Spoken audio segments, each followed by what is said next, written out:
Hey friend, welcome to Healthy with Heather Brown. If you don't know where to start with balancing being healthy and loving the life you already have, I got you, friend. And yes, of course, we're still going to enjoy some Chick-fil-A. I'm here to come alongside you and encourage you to fall more in love with your creator, your spouse, your kids, and your own health journey. We'll talk about how to let your good things grow until they become daily habits, with the occasional dad joke and point of view from my Yankee hubby, Eric. Don't stress. Let's hop on this Hot Mess Express together. So join me, Heather Brown, as we unpack what it looks like to live a life well loved.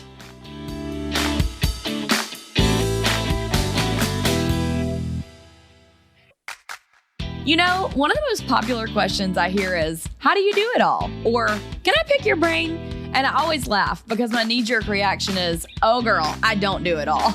And now I have a way to let you pick my brain about my business. I have an incredible team of women helping me manage my crazy behind the scenes and keeping my life well loved and this podcast running smoothly. Because Lord knows I'd be a hot mess express trying to do it all myself. This year, I launched a course where I finally do a deep dive and share all the raw details about how I built my business and team to where it is today. My COO, Alyssa, and I recorded over 2 hours of video into 9 lessons to create a course that reviewers are saying is unlike anything else out there. Hey, their words, not mine. But hold on, the videos aren't all. I'm going to read you my list of what it includes so I don't forget any of it. There's a 28-page workbook with questions to move you from stuck as a solopreneur to thriving as a team, or even just hiring your first assistant, with smart goals and steps to guide you from point A to point B efficiently. A behind-the-scenes look at our application, hiring process, and critical onboarding process, my cannot-miss first step in hiring a new employee, and how to cultivate a team buy-in. There's a deep dive on my team's inner workings, our operating systems, favorite apps, and index full of time-saving tools we use to keep our team running smoothly. If you're ready to take your business, side hustle, or network marketing lifestyle to the next level and grow a team, I'm your girl. Head to www.mylifewellloved.com/team to grab yours today. Hey, everybody, and welcome back to another episode of Healthy with Heather Brown. Today, I am so amped to invite Kelly LeVeque to come and join me. You may remember that when we talked with Dr. Will Cole a little while back, I talked about how I was going to be having Kelly on the podcast. And so he is a huge fan of hers as well. And I'm just so excited to hear her knowledge about vitamins and supplements and share with you tangible takeaways. She is a celebrity health coach, a wellness expert, a holistic nutritionist. She's based in LA, California. She received her bachelor's degree from the University of Southern California and completed her postgraduate clinical nutrition education through UCLA and UC Berkeley. So clearly the mama knows what she's talking about. So with all that said, let's go ahead and bring you in. Hi, Kelly. Welcome to the show. Hey, Heather. Thanks for having me. I'm so excited to be here. And yes. I love Will Cole too. So shout out to him. That's right. He said that he just ran into you at a conference not too long ago. Yeah, we were just at the biohacking conference. Dave Asprey put it on, and I've been going to that, since like 2014. It's always really interesting. Dave's a quirky guy, but he is really good at keeping up with the cutting edge technology that's available for health, whether it's EMF reducing mats or, ozone IV and things like that. You're like, whoa, this is maybe way out of reach, but interesting to know about. And so, yeah, Will and I kind of do that circuit. We'll see each other at the biohacking conference. We'll see each other at a Goop conference. We'll see each other at a Mind Body Green conference because he's on the East Coast, But then we also have clients that overlap. So patients that he has that I've seen clinically for nutrition. And he's looked deeper under the hood for me when it comes to labs. So he'll run a full analysis of, their vitamin, minerals, amino acids, and fatty acids. He'll check their gut health. He'll check their, with stool testing or hormone health with urine testing. So he's so supportive. And yeah, we just work really well together. So it's always fun to see Will. And he just had a big birthday, so that's fun. And yeah. So happy birthday. My favorite people are born in October. Around this time. Yes. My sister and my nephew's birthdays are both in October, and fall really is just the best season. Even my 7-year-old was like, I love the fall and the winter, even though he doesn't really know what that means yet. Yeah. Kids are great. They really are. So Kelly, with all that said, I would love to hear a little bit more from you about who you are and tell us a little bit more about Kelly and what you do. Yeah, sure. So I spent my career, the first 8 years of it out of college, in cancer and genetics. So I was working on the business side of all of this, working for companies that offer technologies for breast cancer, ovarian cancer, colon cancer. And ultimately, every single year, I would feel a little disillusioned by my job and look online at nutrition programs. And my roommates at the time would say, go back to school. And I was that girl at the parties always talking about health. So finally, in 2012, 11 to 12, I went back to school to be a health coach. So I went to be a health coach first. And then I started my private practice as a health coach on the weekends and at nights. So I would go from like my corporate little outfit and I'd switch into like a cute top and a blazer and meet someone at a coffee bean to talk about their nutrition. And so I started my private practice and I side hustled it for 3 years. So it was a really long time. And it was like 2013 or 2012 to 2015. 2015, I took my business full time and then I freaked out. And I was like, oh my goodness, I don't have a 401k. I don't have a steady W-2 here. You know, I'm an hourly employee that hopes that the people I'm working with tell their friends about me. So I thought, how can I reach more people? How can I share this message of blood sugar balance that I had been obsessed with since college? So kind of like rewind back, my senior year of college, I took a class called Nature of Human Health and Disease, where my thesis or the end paper and basically the whole class was about type 2 diabetes, metabolic syndrome, heart disease, and like the origins of that. And so I learned all about blood sugar and became obsessed with it because at the time when I was growing up and really loved health and nutrition in high school and in college, it was like low carb Atkins, and that made sense to me, or it was calorie counting and macros, and it was like low hanging fruit stuff. Like what you learned in high school was to count calories. So in high school, my girlfriends and I would be like, well, fruit cup and popcorn, you know, like that's easy, you know, but it was really, really understanding that blood sugar was energy and how that worked. And so anyways, fast forward, I took my business full time. I freaked out that at the time was actually the only income in my family. My husband had been so inspired by my side hustle that he quit being a corporate attorney to write a screenplay. So I was supporting him, paying his law school loans, quit my corporate medical job, and was like literally hustling to see clients one-on-one to pay our rent. We were down to one car, and I decided I needed to write a book. So I cold emailed 12 agents and said, hi, my name's Kelly LeVeque, and I think people need to know about blood sugar, and everyone's talking over everyone's head about it, and no one's being clear with the science, and so no one can apply it because they just think we need to add peanut butter to apples to balance our blood sugar, and that's great, but if we don't know that mixing protein and fat and fiber-rich veggies really does the job of supporting our blood sugar balance, then I have a story. And so I only got 3 emails back, but that was enough for me. Yeah. I jumped on an airplane with my husband. I flew to New York and I pitched those 3 agents and ultimately ended up going with Glendale. And about 6 weeks later, we pitched a proposal to all of the big publishing houses, and I closed a deal with HarperCollins, and that was Body Love, my first book. And so that was kind of, the rest was history there, in the fact that I did see the need in the market, because every time I sat down with a client, I'm like, do you understand blood sugar?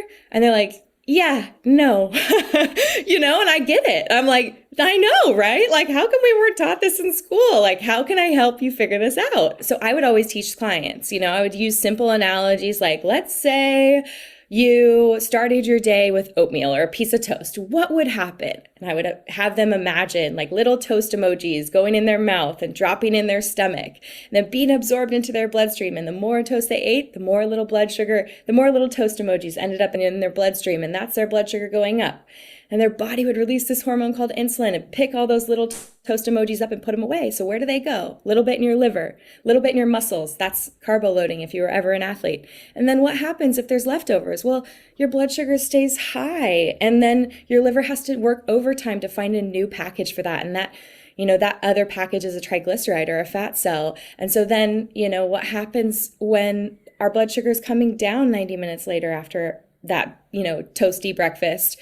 well, we're crashing and we want to go right back up because it doesn't feel good to crash down. So then what we crave are things like, well, just have an apple or a sugary yogurt, or I want more caffeine to get through. Or you're like trying to white knuckle it and get to your next meal and going like, oh, I can wait. It's fine. But what are we ordering for lunch? And it's like 10 a.m. and you're overthinking it and you're really trying to use like mental willpower to stop. Well, it eventually backfires at 3 or 4 o'clock in the afternoon with sugar cravings and eating your kids' snacks or like opening the pantry, or it's like the end of the day sort of a thing. You worked your butt off to like hold it together until you finish cleaning up dinner and you put your kids to bed. And then you're like, okay, I'm having it's sweets. go time. Yeah. And so I just like, I got that because I lived that and it resonated with me. So there are real strategies and real tools to balance your blood sugar throughout the day. And that a lot of times it's like suboptimal protein intake at your first meal of the day. A lot of the times it's, these people who are trying to calorie count or eat a small amount of food in the beginning of the day. And then it kind of just gradually gets bigger throughout the day. Or it's like a really mismatched and unbalanced meal where it's really high in carbohydrates and there's no balance. So like, say, for example, you just do oatmeal with blueberries on top and a nut milk. Well, most of that, like all that oatmeal is a carbohydrate source. That's a first spike. Then the blueberries is a second spike. And if you sweetened it yourself, like maple syrup, that's a third spike.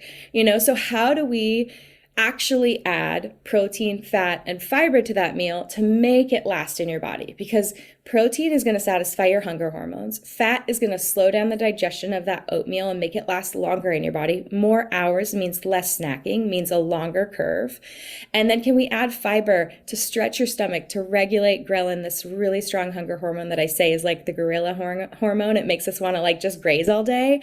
So I would take that bowl of oatmeal and I would say, all right, at the end, if you're making it on a stove, at the end, I want you to crack an egg in it and whip it up. First of all, it's delicious. You're adding 6 grams of protein and it makes it really fluffy. If that's not for you, can you add a scoop of vanilla protein to plain oatmeal? Because you're going to sweeten it with vanilla. You're not going to add sugar to sweeten it. And then can you add a tablespoon of flax or a tablespoon of chia to thicken it up and add fiber? And then what about a little tablespoon of almond butter? And then it's like, or peanut butter. Then you're like, it's a vanilla peanut butter cookie oatmeal bowl. Oh, and it sounds delicious. But most importantly, it's not through your body in 90 minutes or 2 hours. You're getting to 12 or 1 o'clock in the afternoon and going, okay, what do I want for lunch? Not going, oh, well, I got the salad takeout and the bread's in the bag and I'm not going to eat it. I'm not going to eat it. Like it's screaming at you, Right, so, totally. So I just, I was really excited to get that message out there. And that book was published in 2016 in the height of when I was seeing a lot of clients, 6 to 8 clients a day, like a full schedule.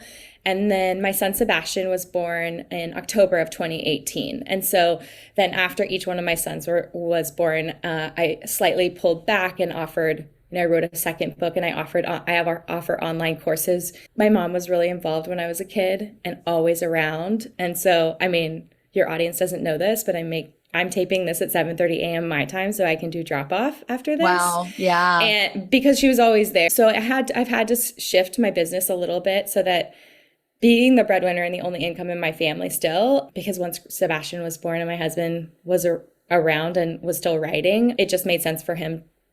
At the time, it's just like kind of like my business had taken off in a way we were very grateful for. It didn't make sense for him to go back to a soul-sucking job. Like he was at the law firm as a corporate mergers and acquisitions attorney for 14 hours a day. And like I would bring him dinner and he just like, he looked like his eyes were always like black circles and he'd have nightmares. And I'm like, this is not a life, bud. No. So it's just like we've figured it out, but it's just, this is our life and this is my biz. So that's amazing, Kelly. And you've said so much wisdom that I want to deep dive into. But first of all, Kelly, I have to tell you that when I asked my followers who they wanted to hear from, they mentioned your name several times to have on the show. So I'm just so grateful that you're here today. And I just think you have so much wisdom and all that you just said. I'm like, oh my gosh, my brain is exploding with all the amazing nuggets that I want to deep dive into.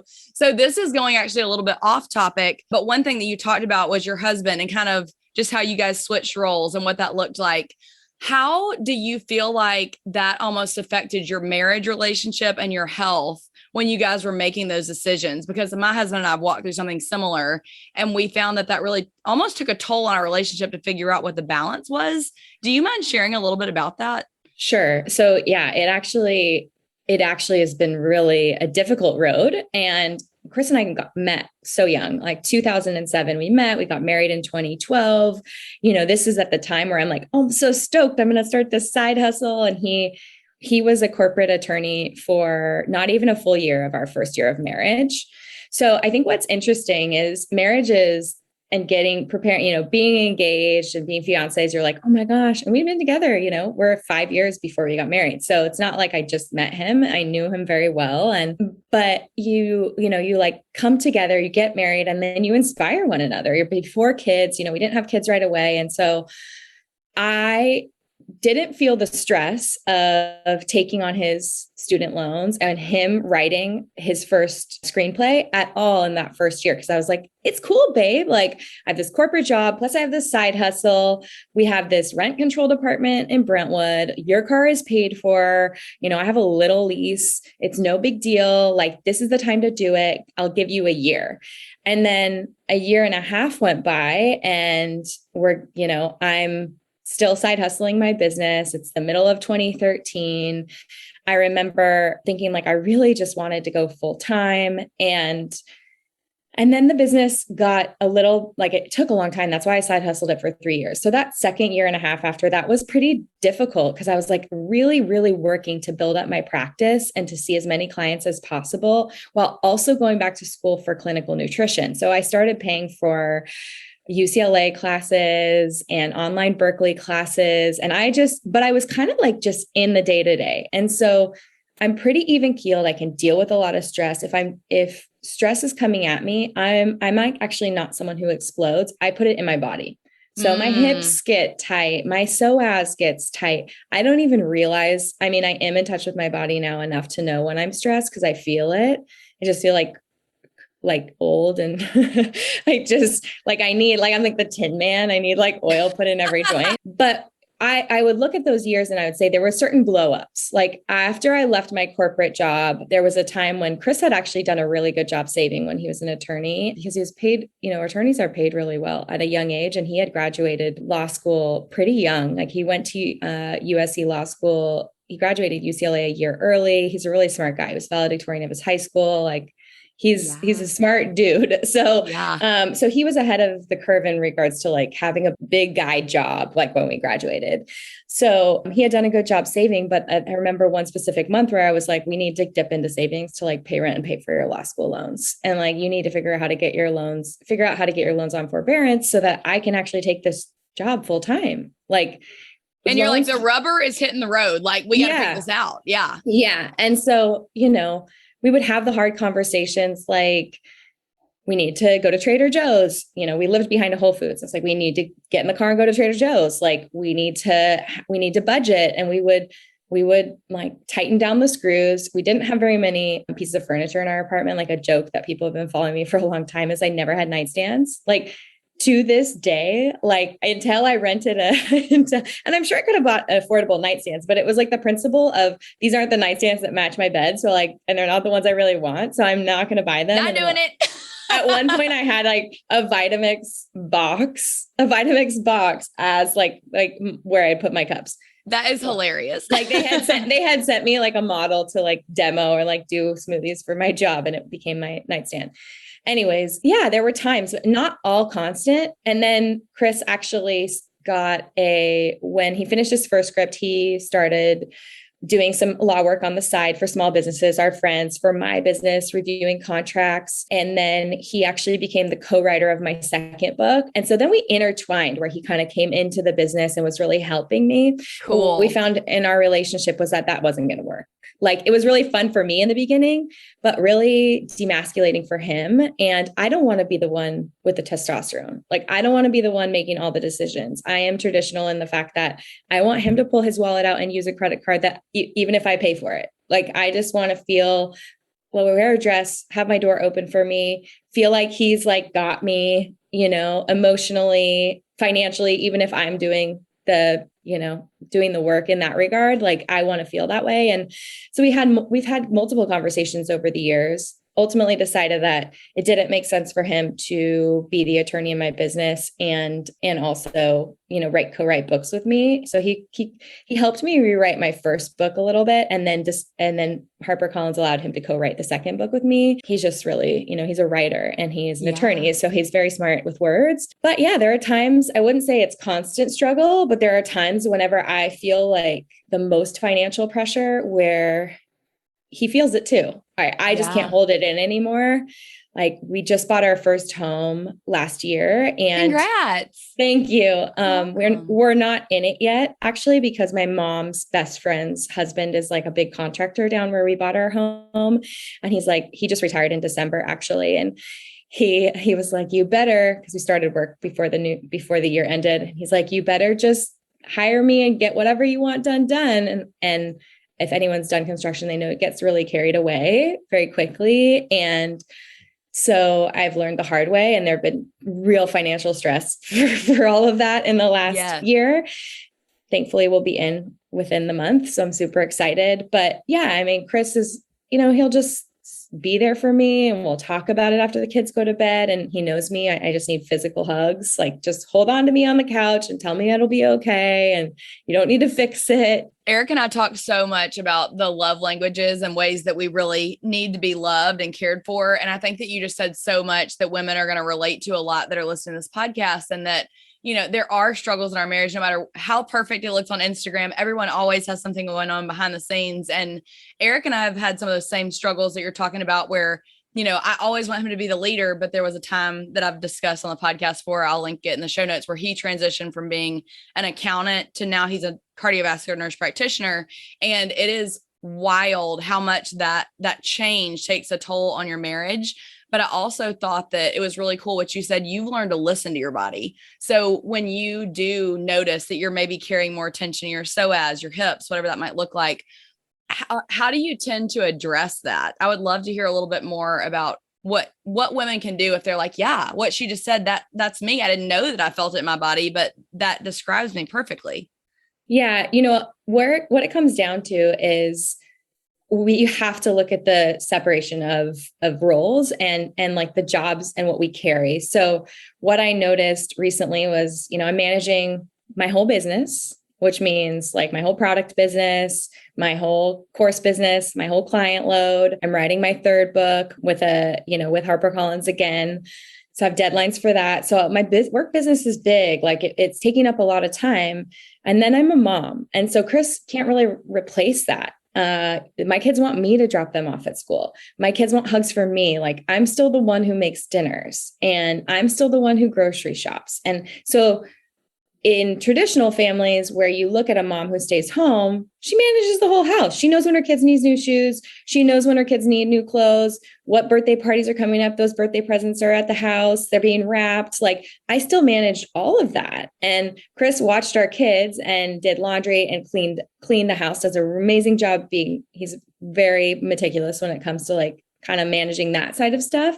But we've had to have conversations where he does his roles, and then we will occasionally get babysitters to support us throughout the week. So we have a couple days when Bash is at school, my oldest, where Tashin is at home and Chris gets a reprieve. That's important for any single parent that is a full stay-at-home parent. That is the hardest job. It's 24/7. It's thankless. You wait for those little glimmers of moments where your kid's like, I love you, mommy. Like that's what you live on, and that's like fuel for you. And but you're in the mix, and you're in the tough stuff, and you're in the talking back and the not listening and like figuring out how to parent without messing up your kids. Like this is pressure, right? Yeah. So I really know that he needs that time to go surf or he's working on writing a kid's book right now, to go work on his book.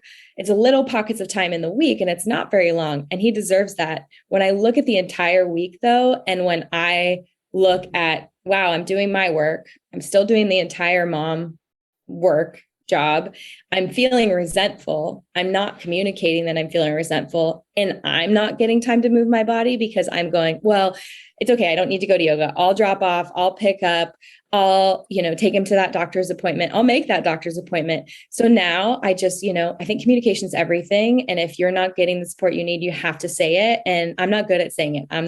I got everybody. I got it. Let me just do it. It's faster. I know what we have to do. So we actually have a shared list on Apple, on like our Apple iPhones, where anytime I think of something that needs to be done, like Sebastian needs a dentist appointment with Dr. Hata, I throw it on the list.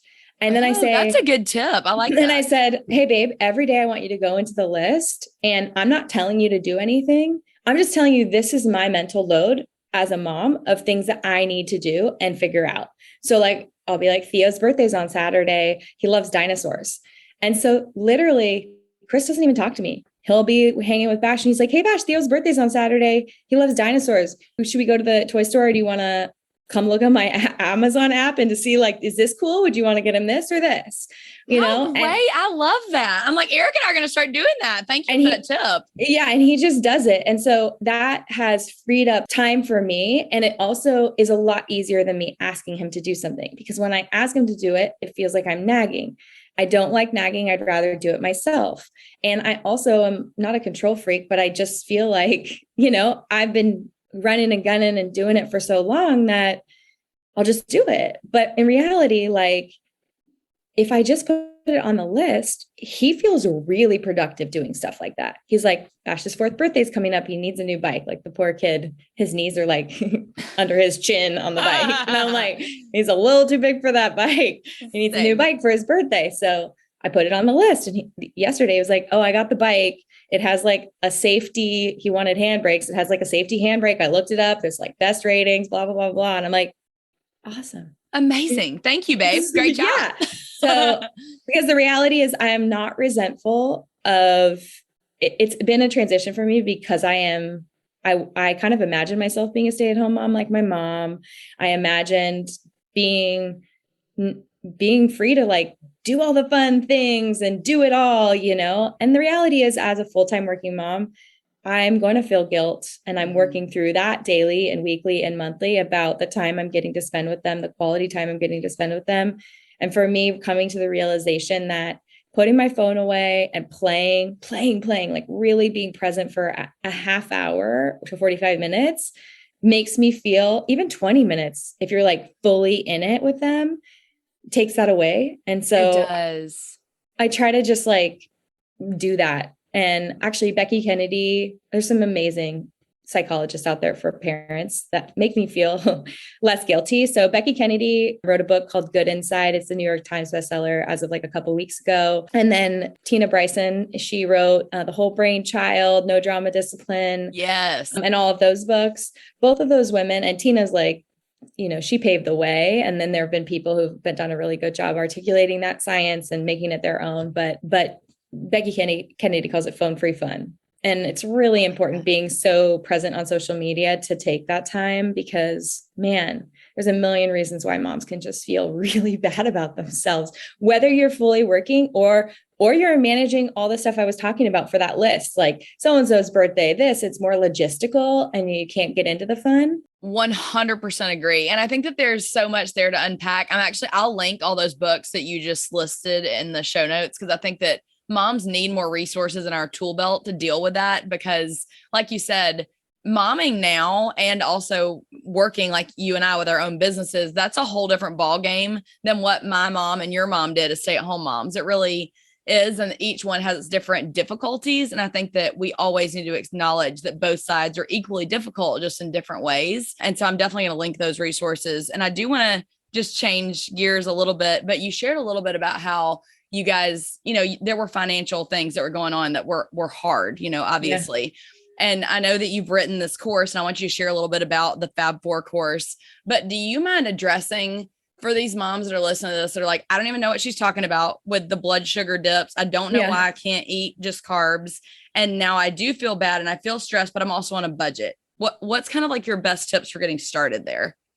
Yeah, definitely. Well, so when I think about the best tips for getting started, I'm looking for a low price per ounce protein. So and for meals, because the reality is protein. If you can get protein in your body at breakfast, lunch, and dinner, you have the ability to feel full and satisfied and not need to snack between meals.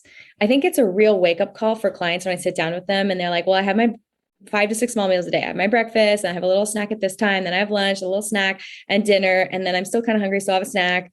If we pull all those snacks, how much money are you saving? Because the reality is there's a lot of people who are buying a lot of processed foods that add up in their cabinets. And I get it. Kids are like bottomless pits, and we need to sometimes have this stuff around for them. But if you aren't a toddler or a really active child, the snacks aren't it's not a biological need for you if you're getting the right inputs at your meals. And so, eggs can be an affordable source of protein. Ground beef can be an affordable source of protein. And I think, I have to beat the drum about ground beef and beef in general. Like, it gets such a bad reputation. That protein is one of the highest bioavailable proteins in your body. That protein is going to come with the most amount of B vitamins for mitochondrial health, meaning your body's ability to burn fat for fuel and burn sugar for energy. It's loaded with vitamin D. It's loaded with protein and iron. It is truly a multivitamin. And I think most of the time when I have women with dry, brittle nails, dry skin, brittle nails, breaking hair, when I see that they feel fatigue and issues of that, I am looking to add 2 to 3 servings of red meat to their diet a week. Oh, wow. That's good. A lot of people don't realize that. And I am looking for that because it's just the most satisfying most satisfying food out there for many people. When it comes to getting omega-3s from salmon, for example, I love, you can find all the reasons to fearmonger someone around certain things, but like a canned salmon and making a salmon salad like you would make tuna salad is going to get you those omega-3s. It's going to get you so much protein in one can, and you can mix it with, a little bit of olive oil, a little bit of mayo, whatever your flavor profile is, and have it. Like, that's a quick and easy lunch. I mentioned eggs, larger cuts of meat. Last night I made a chuck roast. I started cooking it in the morning before school. And it's probably one of these really popular chuck roast recipes where people take like a packet of ranch dressing and pepperoncinis on top. Yes. I just use Primal Kitchen's ranch, throw it on top with some pepperoncinis, and cook it for 8 hours. And it like a couple hours before I pull it out, I throw in the celery, the carrots, the potatoes, and it's like my mom's style home cooked roast, where my mom used to cook it in a bag in the oven. Yes. My mom did the same thing, 100%. Yeah. But protein is going to regulate those hunger hormones the most. And so you can also look for dairy, and, depending on the person, dairy can cause issues. But if you don't have an issue with dairy, cottage cheese or a Greek yogurt or whey protein can be an affordable way to start your day. Like, I love starting my clients' days with a Fab4 smoothie, which is a blood sugar balancing smoothie. If you are looking to incorporate polyphenol rich berries in your life, frozen berries are more affordable than fresh, and newsflash, they're higher in polyphenols and antioxidants than fresh ones, because as fresh ones sit on the shelves, they go through something called respiration, where they're breaking down their vitamin C, they're breaking down their antioxidants to survive almost. And frozen, they're flash frozen at peak freshness. And so you're getting actually more nutrients and vitamin C than you are otherwise. So buy those frozen berries, get an affordable whey protein if you're looking to budget, and, even mix it up with water, a handful of nuts or seeds, and boom, you have a Fab4 smoothie that's going to make you feel full and satisfied from breakfast to lunch. And then you can use those affordable proteins and if you don't like canned salmon and you are a tuna person, skipjack tuna is the lowest in mercury. So that's going to be the way to go for your kids if you're buying tuna for tuna sandwiches for your kids or for your family. And I make these mentions in my second book, Body Love Every Day. It's like definitely a deeper dive. The first book, Body Love, is all just about the blood sugar balance and how to use the Fab4. So the Fab4 is protein, fat, fiber, and leafy greens or vegetables deep in color. So when you look at your plate, you go, let's say you had an egg scramble with avocado. Where is my protein? What's going to be in the eggs? Where is my fat? I got a little bit of avocado. We got some egg yolks there. Great. Where is my fiber and greens? So that might be, you made a Southwest scramble with some tomatoes and some spinach, or you added cilantro, or you're like, no, I'm a mushrooms gal. Great. So you pick but look for some type of produce on your plate at every meal. And you, like I said, can add frozen produce. And frozen broccoli and frozen cauliflower. All of those are great. A lot of times people just steam those and they can taste like a little bit funky. There's an amazing way where you can take frozen broccoli, put it on a sheet pan with nothing on top of it, put it in your oven for 15 minutes between 350 and 400. It's going to evaporate the water, then pull it out, season it and add olive oil, and it'll taste like roasted fresh vegetables. Oh, I'm like, Kelly, look at these pro tips. I love that. That's a really good. Yeah. I mean, yes, that sounds awesome. Now, when people look at your Fab 4 course and does it break it down super simple where they're like, I don't even know how to get fiber, Kelly, because I was thinking about it. And what you mentioned is so true. When I first started counting macros, you're exactly right. I did what you were talking about earlier, where you were like, I thought I counted calories. So I ate the popcorn and the fruit cup. But when I started doing macros, I started being like, protein and a carb.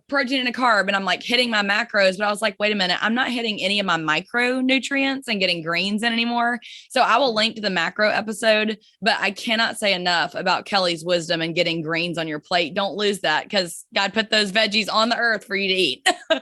Yeah, they truly, what we have to realize too is like they truly are food for your microbiome. And so all these little, if you're taking probiotics, you're taking little microbes that are making their way through your gut, and inside like on your body, there are a trillion microbes. And so you're more microbes than you're an ecosystem of bugs, microbes, more than you are human cells. And they line your entire mouth, oral microbiome, all the way down your colon, all the way till the exit, right?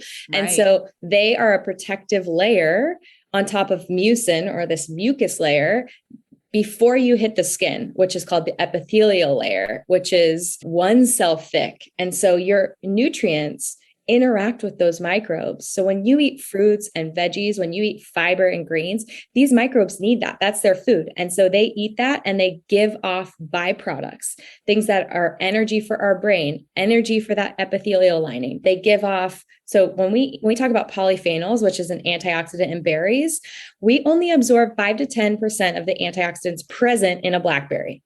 Well, you're like, well, then why eat it? Well, the microbes, they ferment and create antioxidant byproducts when you eat those things. Their byproducts are 90 to 100% bioavailable in your body. So if you're not eating those things, then the bugs aren't creating the byproducts. So they literally are eating your food for you, giving you the nutrients you actually need to, and you're absorbing those. So there are so many things, vitamins specifically, that are dependent on microbes, like B vitamins, like they synthesize them, make them available in our bodies. So you really want to put fruits, veggies, low glycemic fruits, preferably. Like the thing is when people focus on macros, they do go directly to protein and carbs. But the reality is you're probably getting enough carbohydrates unless you're completely fearful of carbohydrates. Because the reality is blood sugar, your fasting blood sugar number, which is if you were a diabetic or if you were a client of mine, I might test your blood sugar first thing in the morning, have you test it. And I'd look for a number somewhere between 70 and 85 being the highest. And then that's like your flatline start point. If you didn't eat any food, this is where you would hang out. But as you eat food, you go up and come down, you go up and come down. Because every time you eat, the food is what drives your blood sugar up and it comes down. Other things drive blood sugar up too, and we can talk about those, but that fasting number is really important. And when people over focus on carbohydrates, we see their fasting number go up over time. And so a fasting number going up over time, like in the 90s, is going to increase your chances of polycystic ovarian syndrome, type 2 diabetes, metabolic syndrome, heart disease, Alzheimer's, dementia. Wow. So my goal is to teach people blood sugar balance, give them this really short list to say, hey, it's just a checklist. Whatever ends up on your plate is great, but do you have protein, fat, fiber, and greens? And it's really simple to use. It's like a structure. I wrote a multitude of courses. So I have Fab 4 pregnancy. So it teaches pregnant women how to balance their blood sugar when they're pregnant. Very, very important time in your life, because elevated blood sugar during pregnancy can cause preeclampsia, excess weight gain for the baby in utero, which can impact delivery and labor, making it more difficult, more chance for a C-section, things of that nature. But most importantly, like what nutrients are critically important for cognitive and physical development of babies in utero. Then I did a Fab 4 under 4 course, which is how to use the Fab 4 to build your kids' plates and lunches so that they're not having toddler meltdowns. I mean, they're going to have the meltdowns, but how do we avoid that or support them to have blood sugar balance? Easy tips like, okay, what did you just look at your kid's plate. I gave them a waffle with syrup and strawberries on the side. Carb, carb, carb. That's spike, spike, spike. They just went on a blood sugar roller coaster. So you look at the plate and you go, okay, here's a waffle. We're cool with that. But what am I going to do to balance this out for them? I'm going to add a piece of chicken sausage or two, and I'm going to slather that waffle with almond butter or peanut butter instead. I love that. That's a really great, easy, tangible visual for people to take away and to even apply to their own plates when you break it down that simply, you know? Right. We pull those 2 extra carbs and we say, here's a protein, here's a fat, and then if they're like, okay, they've eaten that and they're like, Mom, I'm hungry. Great. Pull those strawberries out again. Here, you can have the strawberries. If they're having the chicken sausage and the almond butter or peanut butter on that processed carbohydrate, it's slowing down the digestion of that waffle. And then if they're still hungry, of course, kids need carbohydrates, but it's the order in which you're introducing these foods to them and or serving it up in a way that they're not having the waffle dipped in maple. They're having the waffle with almond butter on top. And you can introduce things like little hemp hearts to make a smiley face on top, or, there's ways to make it fun. Yes. And I will link to a whole episode that we did about kids and eating. And I actually have a kids meal planning ebook. I had a very, very picky eater. So we definitely struggle with that. So if you're listening to this and thinking there's no way my kid will eat chicken sausage, okay, well then substitute a protein that they will like, and call it something silly or fun, like you were saying, to make them be interested in it. And then I'm also going to change just a little bit again. One question that our listeners often ask is, Heather, what about supplements and vitamins? Where do I start? And how do I know what works without spending tons of money, every month on that? And Kelly, I saw that you have a resource on your website for that. So I would love for you to put that in their ear. Yeah, I did. I wrote a full free vitamin guide. I was finding that a lot of the clients I was going to see would pick up a vitamin bottle that was sold to them at CVS through the marketing, like hair, skin, and nails. And then they also had a multivitamin. And what they didn't realize when they turned it around was that the biotin in their hair, skin, and nails that they spent a boatload on because of the marketing was also in this multivitamin in a higher dose, and that we can simply supplement, and we want to make sure that they're in the proper forms. So like, for example, if you are getting ready to have a baby or you're pregnant, we don't want folic acid in your multivitamin. We want methylated folate, because that's the kind of folic acid that's present. I mean, there's no folic acid present in any of the plants that we're eating or in the animals that we're eating. It's folate. And so what happened was vitamin companies created folic acid as a synthesized vitamin for half of the population. That's not bioavailable. It's not being absorbed into their body and used up as folate to prevent neural tube defects. So it's a very critical nutrient that is still on the market by large supplement companies in the wrong form. Yikes. That's a serious problem. It is. I'm like, I'm pretty sure I probably took the wrong kind. I didn't know any better back then. Yeah. And it's like very upsetting to me, obviously. So what I did is I broke down every single nutrient in the proper forms in the vitamin guide. So something really easy, you could start checking the bottles that you have. Is this the right form? Is this the right form? Is this the right form? You want vitamin D3, like that's the vitamin D that you want. You want vitamin K2, not K1. So if you're looking at your multivitamin going like, oh, K1, you're probably getting boatloads of K1 from the food that you're eating. It's in a bunch of leafy greens. It's in all your vegetables. It's K2 that you need. K2 keeps calcium from being deposited in soft tissues like your heart and your veins and your arteries. And instead it gets deposited in your bones to prevent osteoporosis. So when I look to have a client supplement, when I have an audience member or follower who wants to supplement, I absolutely recommend downloading the guide because it's free. And I did it because there was so much confusion out there. I break down my favorite kid supplements, my favorite prenatals. I give you these brands, some of which I really love and signed up as an affiliate for, some of which are just linking you to their website or, a website that I think is a reliable source to purchase it from. And honestly, like when it comes to supplementation, a quality multivitamin with methylated Bs is really important to start your day.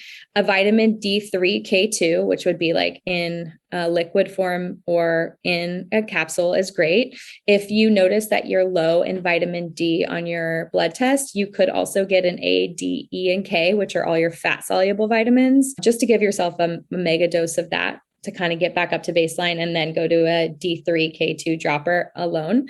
Then I'd want you to take an omega-3. So from algae or from fish or krill. Omega-3s from flax is not the right form of omega-3. So when people are using flax oils on their smoothie bowls, or they turn it around and their multivitamin is vegan and it says from flax, that's a short chain omega-3. That's not linked to any of the anti-inflammation, brain and cognitive development benefits. So important. So you have your multi, you have your vitamin D, you have your omega-3. I would take a probiotic. My two favorites are Seed. They have a boatload of clinical research. It's really, really good stuff. Or I would check out Just Thrive, which is a spore-based probiotic. So spore-based probiotics go through a germination process where a spore, which is like a hard shell spore, wraps around the microbes. And so it actually gets through the stomach acid without breaking down and makes its way alive into your intestines. So people see the biggest benefit from those two. I would say if you have a constipation issue, don't go to the bathroom very often, don't have long, full exits, like it doesn't look like a big banana, then Seed would be great. If you are looking to, but if you look at them and the price wise, Just Thrive is in your ballpark. I love Just Thrive, and I have had clients who like Just Thrive better than Seed. So you want to notice a difference in less bloating, more consistent evacuations, things of that nature. You can take it first thing in the morning. I do have clients who eat earlier dinners and take it at night, and they notice a benefit for their bowel movements. So you just check that out, whatever works for you. So that would be the morning routine. Evening, I may put someone on a magnesium. Most often, more than half of us are deficient in magnesium. It supports sleep. I like magnesium biglycinate. That's my favorite. It's good at being absorbed. When you get into magnesium oxide and things like that, that's just going to make your bowels full of water and you're going to poo everything out. So people who take magnesium to support a bowel movement, I totally get that. I would recommend trying Seed or Just Thrive at night first and using a magnesium biglycinate. My Body Green does my favorite magnesium biglycinate. They call it Sleep Support Plus. It has GABA and L-theanine in it too. Anytime I have a client who is dosing a lot of melatonin or taking sleep medication, I really try to get them over to magnesium. Okay.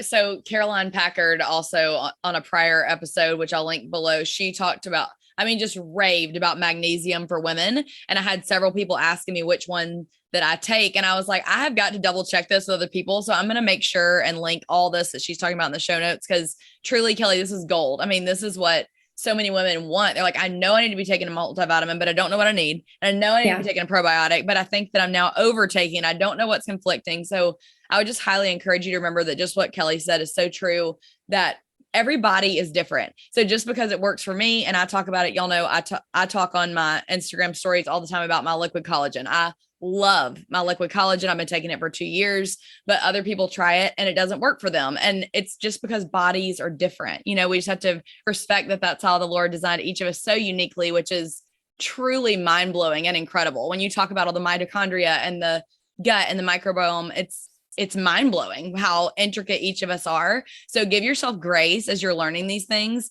Kelly obviously didn't learn all this stuff overnight. I still don't know half of what she's talking about. I'm just trying to help y'all break it down into a toddler level. Sorry. I will say, if you just want the keys to the kingdom or the supplements that I take or the multivitamins I recommend, it's all in the vitamin guide. And I'll give you that link after the show. Thorne is a phenomenal company for anything, like their pharmaceutical grade testing, NSF certified. Now Foods, family owned and operated out of Chicago for over 50 years.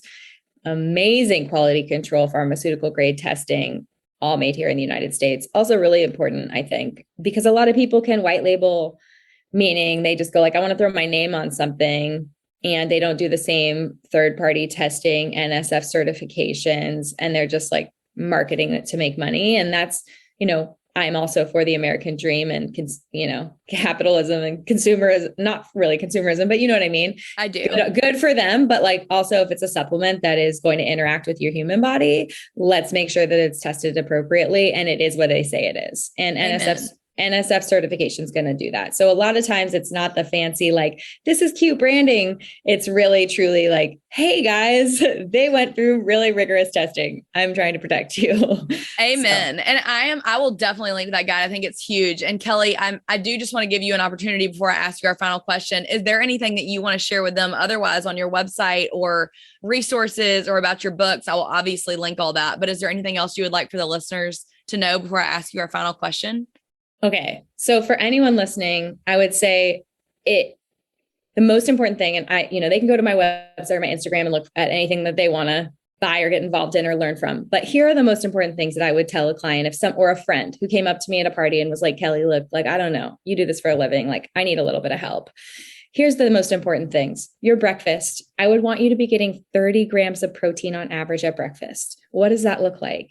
That's 4 eggs. And a lot of people are like, 4 eggs. But in a protein powder, when they scoop in 20 grams serving and they add a tablespoon of chia or a tablespoon of almond butter, they're getting 30 grams. The feeling of 30 grams of protein when you break your fast, whenever you decide to break your fast, is that 6 a.m. or 11 a.m. For women, I wouldn't do the 2 p.m. intermittent fasting. It's backfired year after year with my clients. It's not sustainable. It messes with hormones. It causes adrenal fatigue. It makes people a little bit food obsessed. So find a time in the morning between 6 and 11 that feels, appropriate, not where you're starving or you're getting to this place being shaky and irritable, but like, when can you eat and then feel like that meal really hit the spot, and make sure that you're getting 30 grams of protein. The ways that I do that are protein powder smoothies. I mix protein powder into chia seed pudding. I have clients do eggs and like sausage. I love Teton sausage. Teton, you'll find it at Whole Foods. It's so good.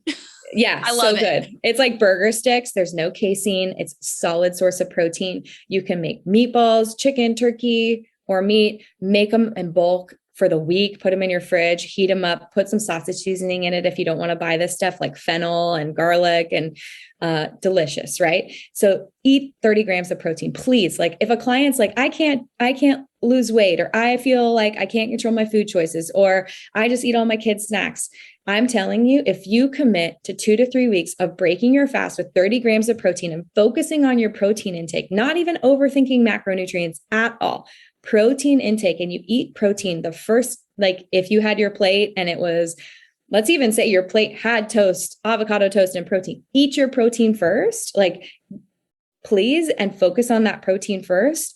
It's going to change the whole trajectory of your day. The second thing I want you to do is focus on when you finish your last meal. This is a major problem for people because it's how we all learn to self-soothe.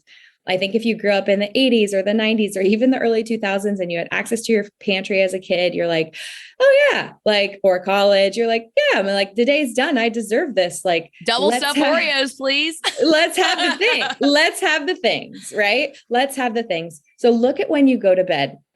If I have a client who's having a problem with blood sugar balance, having a problem feeling anxious, stressed, I'm telling you, if we can get to bed, like, get yourself to your bedroom at like 9:30, and you can be sleeping by 10, then we back that up 3 hours and we say, I don't want anything in your mouth after 7 p.m. and I want you asleep by 10.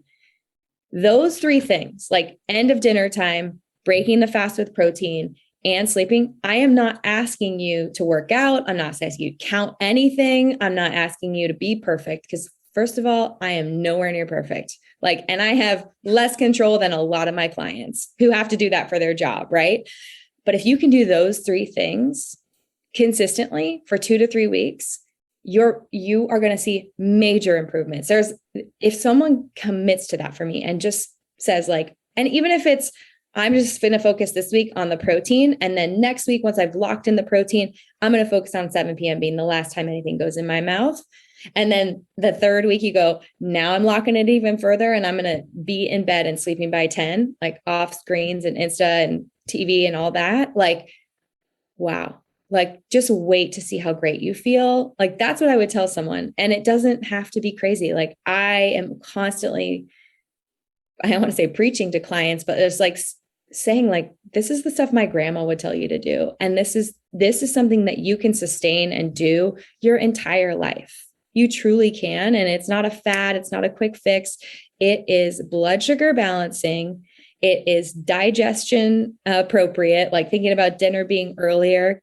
Digest all that food so you're going to bed with balanced blood sugar. Then your body can do all the detoxifying it does, gets rid of excess estrogen, it gets rid of excess cholesterol, it cleans your brain. Like so many important functions are happening when we sleep, and many of us are not getting that healing and repair.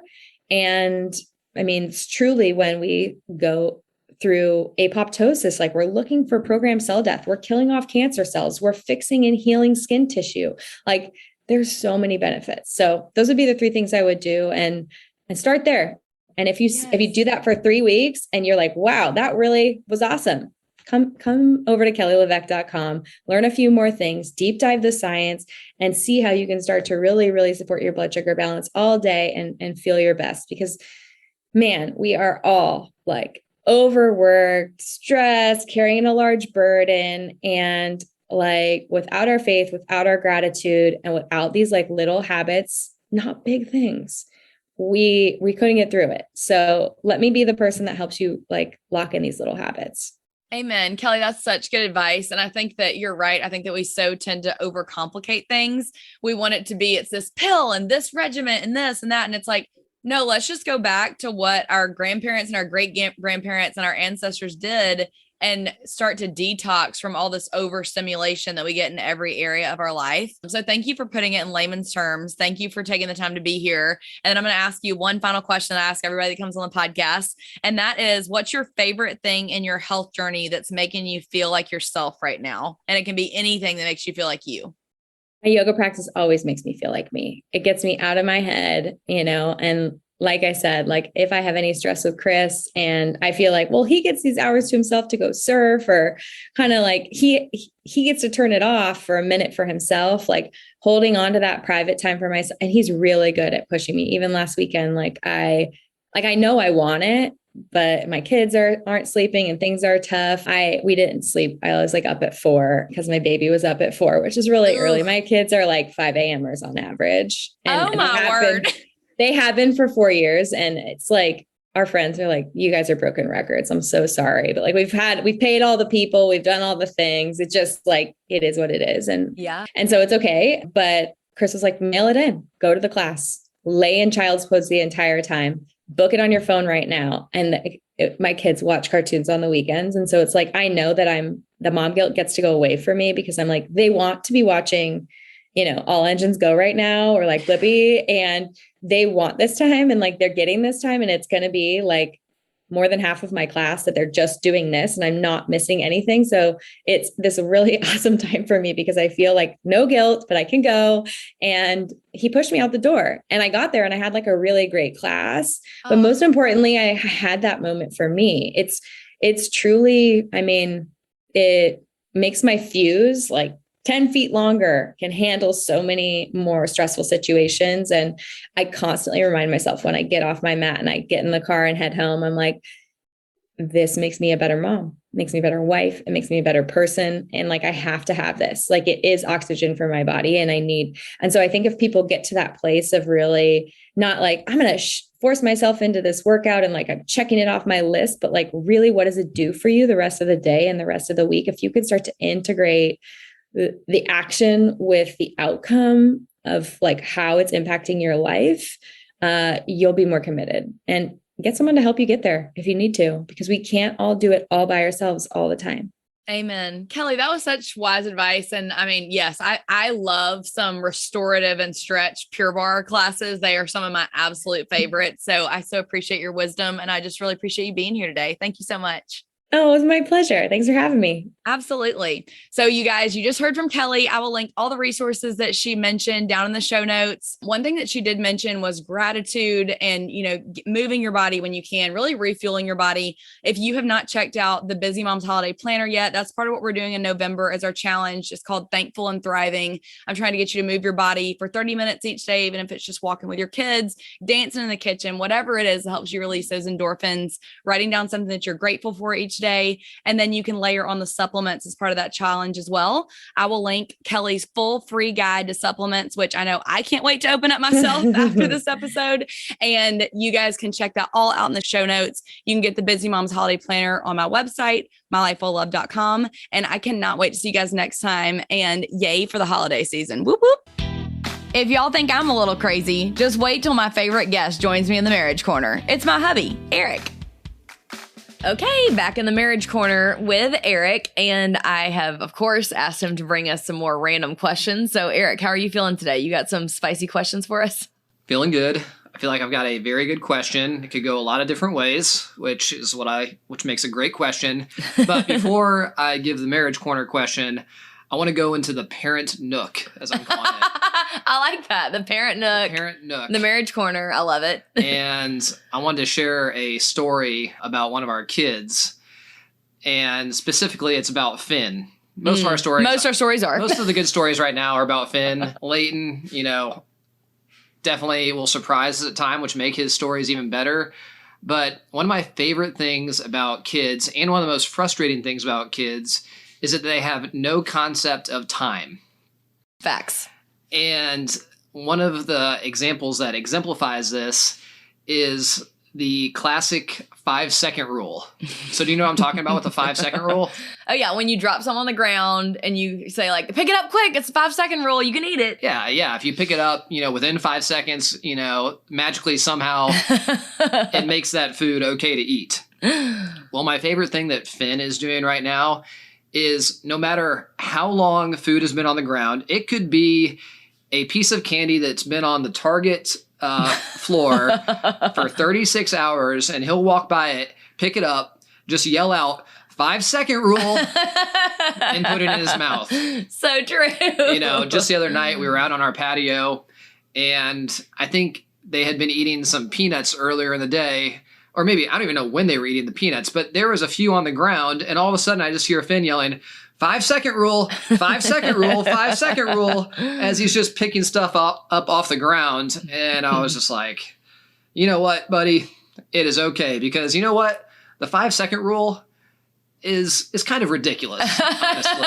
It really is. There's no magical time that makes the food okay. But you know what? Finn's going to have the strongest immune system out of all of us, probably. That's true. He also, we affectionately call him the trash panda because he does tend to get into the trash. There was that one time, this was when he was younger, I was sitting on the couch and he comes back and he wasn't eating any food.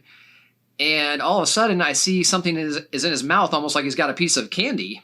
Well, we keep our candy up on the high parts of our shelves. Oh yeah, we don't want easy access. And I was like, "Hey, buddy, what's in your mouth?" He said, "Candy." And I said, "Well, where'd you get that candy?" "In the trash." And I was just like, you know what? I'm not surprised. I wasn't going in there to fish it out, but gross. I did look in the trash. It was relatively clean, but, we had a nice little discussion about not eating candy out of the trash. A good lesson for a 4-year-old to learn. Good life lesson. I think he was about 2 or 3 at that time, but, good life lesson. Absolutely. It's funny, too, because now Leighton obviously has picked up on the fact that we call Finn the trash panda. And so they'll get into fights all the time where Leighton goes, "There goes that trash panda again." And Finn will go, "No, I'm not." To be fair, no matter what you call Finn right now, he would have that exact same reaction. Yeah, early 4 is real fun. So anyways, I wanted to share that story in the parent nook, if you will. I love sharing those kind of stories. They always make me laugh. But on to the Marriage Corner question. And the Marriage Corner question of the day is, can you tell me what is the most physically strenuous thing you have ever done? Physically strenuous. I like how you gave that caveat. Okay, so, and I have to go first, I'm assuming. Yes. Okay. Well, I have 2 answers. That's okay. Okay, great. So, purely physical. I will be the arbiter of which one was actually more physically strenuous. Okay. Well, I know which one you're going to say. I don't mind. I'm not sure if it was actually more physically challenging for me or for Eric, but I did the half marathon, and it was my first half marathon ever. And no, did I choose to do it somewhere flat? No. Why would I do that? I had to level up. We did it in Knoxville in the hills of Tennessee. and I was not appropriately trained. And Eric was a freaking like rock star and said that he would slow his pace from what to what. So, this actually made my list as well too. So I'm glad. Okay, great. We're on the same page. I'm glad you brought this up.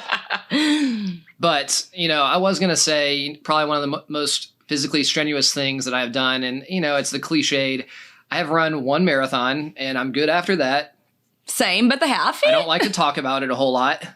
But I think you saw me training for it. And I can't remember if I was the one that brought up the idea or you did. And I was like, hey, it may be kind of fun to try and do a half marathon together. We can train a little bit together. This was before we had any kids. And I'm pretty sure I was the one that brought that up. And you said, yeah, that sounds like a great idea. Let's pick one and let's get it on the calendar. And the one we picked, like you just mentioned, was in Knoxville, Tennessee, not too far away from Birmingham. One of my best friends lives in Knoxville. And, I thought that would be a good idea.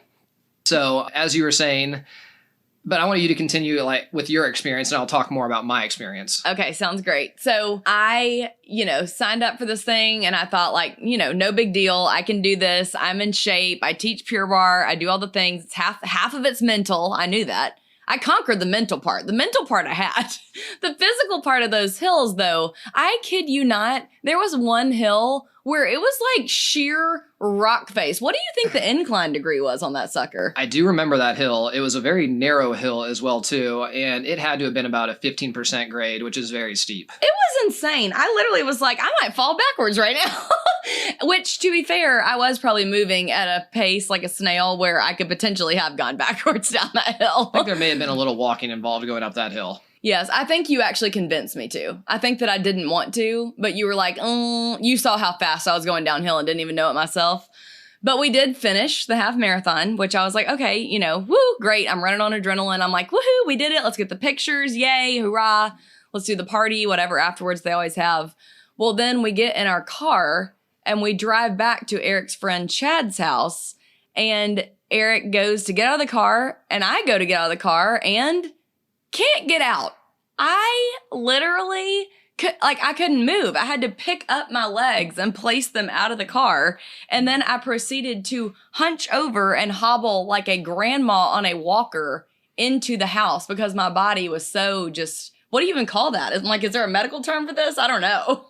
So I think specifically what happened was, like I had mentioned before, I'd previously done the full marathon and I actually felt pretty good after that. But with this one, we weren't tracking our steps, but I'm guessing that I probably had more steps in the half marathon than I did in the full marathon, just because, shortening up my stride. But also, too, the issue wasn't going up the hills. The issue was actually going down the hills. And I talked with a few runners after that. And you put so much pressure specifically on your IT band, which is around your knee area. And that is what specifically was the pain that both you and I were dealing with, was that strain in those IT bands. And yes, incredibly painful, could barely walk, made for a very long drive back to Birmingham and a few days to recover. For sure. Yeah, most definitely. I don't know that I will. And I told Eric, I said, that was my one and done. I will never do that to myself again. And I'm sure if I really wanted to, I could again, but I just don't know that I want to. Yeah, I'm still a big proponent of running, long distance running. But I think my days of training for a marathon are probably likely over. Which it's funny because some of the girls that listen to this podcast tell me that they listen to it running. So we're not hating on you guys. Keep going. You're doing great. That's right. Don't forget to breathe. That's right. Deep breaths. I like a good 5K. I would do a 5K again. Maybe a 10K, just not a half. I could be open to that idea. Okay. So what was your hardest? So the Knoxville Marathon, the half marathon did make my list. And I was thinking, I could go a couple different ways, with this question, most physically strenuous thing I've ever done. There's, I kind of want to take this in more of a PG-13 rated route, but anyways, I'm not going to do that. I'm not going to do that. Thank you for that. Thanks for restraining yourself. Then I was like, do I want to talk about the time I got lost in the woods? Ooh. Or do I want to talk about Costa Rica? Oh, good question. So I'm going to let you choose, and then I'll kind of expound on either one of those. Okay, gotcha. And we'll save the other one for another episode, right? Yes, because they could both last a few minutes. Yeah, I agree. Okay, let's go with Costa Rica. Okay, so I know this is one of your favorite stories to tell as well, too. And I think we had done an Instagram Live before and maybe touched on this story, but... Well, I would like to say that I agree with you on that this was one of the hardest things in my life, but I would say it was more emotionally distressing for me than physical. But go ahead. I think it was all encompassing as far as stress is concerned. But once again, before we had kids, we had originally planned to go on a mission trip to Haiti, but unfortunately there was a cholera outbreak right before we were set to leave, and we had to get refunds on our tickets. And the airline that we were planning on flying on was Spirit. Always a great experience. Oh, yeah. But Wah, wah. like I said, relatively newly married, didn't have a ton of money, and we were looking at different places we could go on Spirit, and Costa Rica was one of the places. So we said, great, let's do this. Once again, did not have a lot of money, and I said, Heather, I'm going to take care of this. I'm going to book all the hotels, book the car, everything. And I was like, oh, I found some great deals on places to stay. Look at this nice little bungalow. It's just right off the beach. You know, it's going to be great. Well, we get there and we rent a car, and it is an older Isuzu kind of SUV. And looking back, that was probably one of the best decisions we made on the entire trip. Pre and post, yeah. I'm going to fast forward. The little quaint bungalow that I originally booked was not as quaint or as nice as I'd expected. But I will say the Eco Lodge that we stayed at near Arenal, which is around a volcano. Now, granted, that was also scary because you had to take this secluded road, and we were the only ones there. Very nice expat that owned the place. It was an active coffee farm, I believe, as well, too. So that was a cool experience, but it was also very rustic, I would say. True. But actually the most physically strenuous thing was the day before we were scheduled to leave Costa Rica.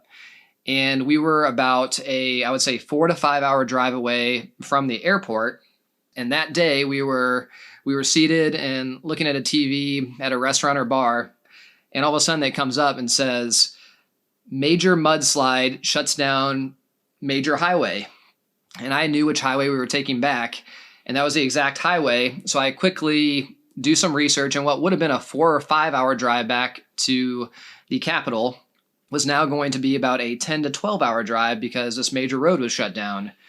And I made the decision at that time. I said, Heather, if we are going to make our flight back, we need to get our stuff right now and leave. And this is about at 4 or 5 o'clock in the afternoon. And I'm thinking we're going to have to drive through the night in Costa Rica to get back to the airport. Keep in mind, I have a raging sinus infection, and I have been waiting on the beach that day for Eric to take a surf lesson, so I'm sunburned. So I was just like, all I want to do is go home and go to bed and get a good night's sleep. But oh no, we're going to be driving through the night back to the airport. So Heather was a trooper. We get everything loaded up, and I think I rented a GPS as well too. This was before, you can just pull it up on your phone and all of that. I rented the old Garmin, and it takes us on this route, and I'm looking at our map, and it looks like it's taking us on major roads. Well, what appears to be a major road on any other map is not so major in Costa Rica. And it gets dark, and we're on what looks like a major road, turns out to be almost a single lane road, not entirely paved, just filled with potholes. And all I can remember... And lined with cornfields. It almost was from a horror movie. And it was raining.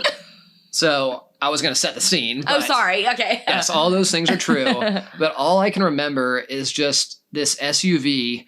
I felt like we were in a boat because we were just getting rocked back and forth on this road.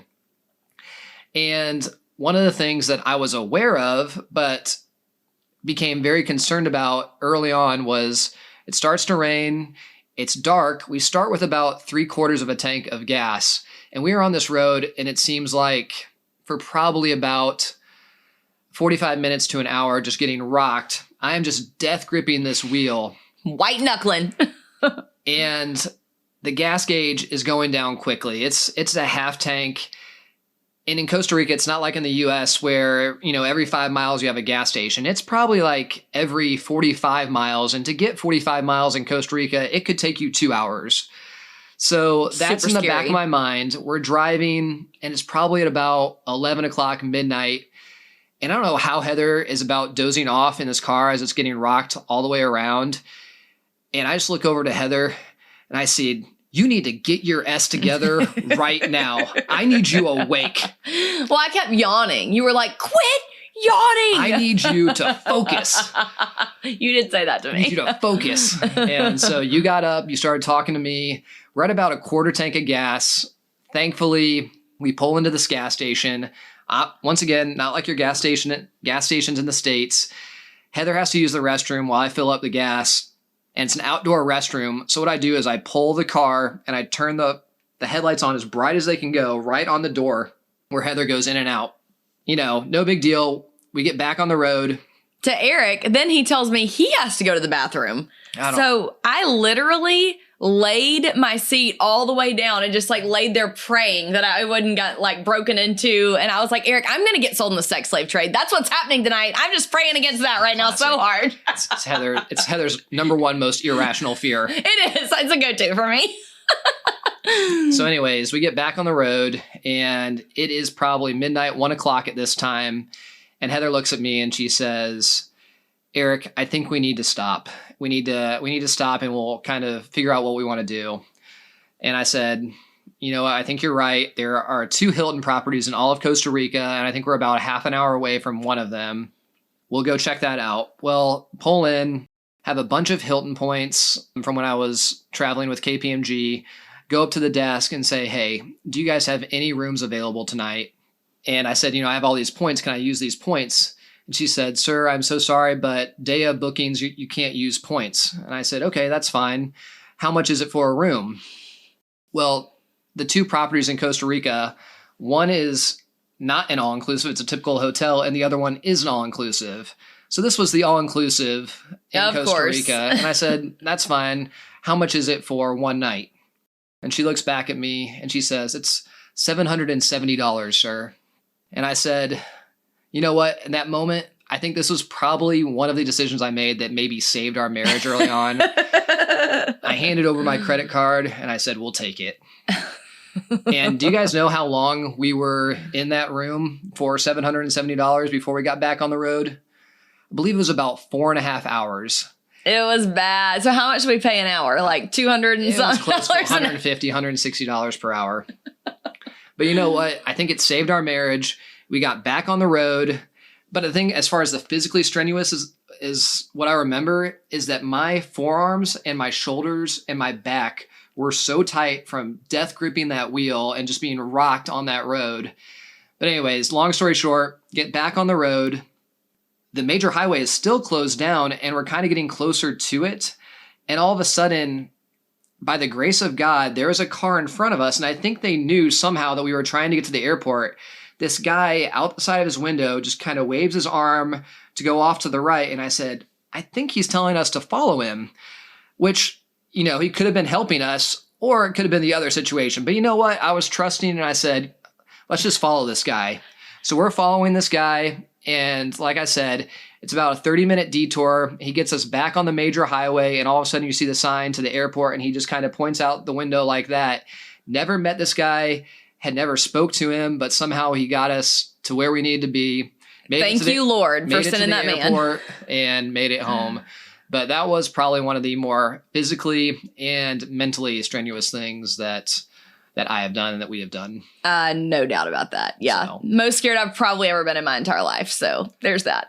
I do love to hear other people's stories about physically strenuous things that they have been through. It's always interesting to hear. It is. You guys should tell us yours. So if you'll hit me up on Instagram, it's @healthywithheatherBrown and shoot me a message of some of your stories and we'll have you guys share it. Eric, any other thing? Well, we'll save your your lost story for another Lost in day. the woods. Yep, lost in the woods. Don't let us forget, guys. And then obviously my hardest ultimately would be having Leighton, but I've shared that story on the podcast in different episodes, so I will link to that and specifically talked about it a lot in my intro, episode number 1. So if you have questions about postpartum depression or anything that I went through with that, with a 4th degree tear, it's not recommended. Let me know. I always love to talk with women that have been through that or that need help and dealing with the ramifications of that mental and emotional toll as well. But we're so glad you guys joined us today. Eric, anything else to say?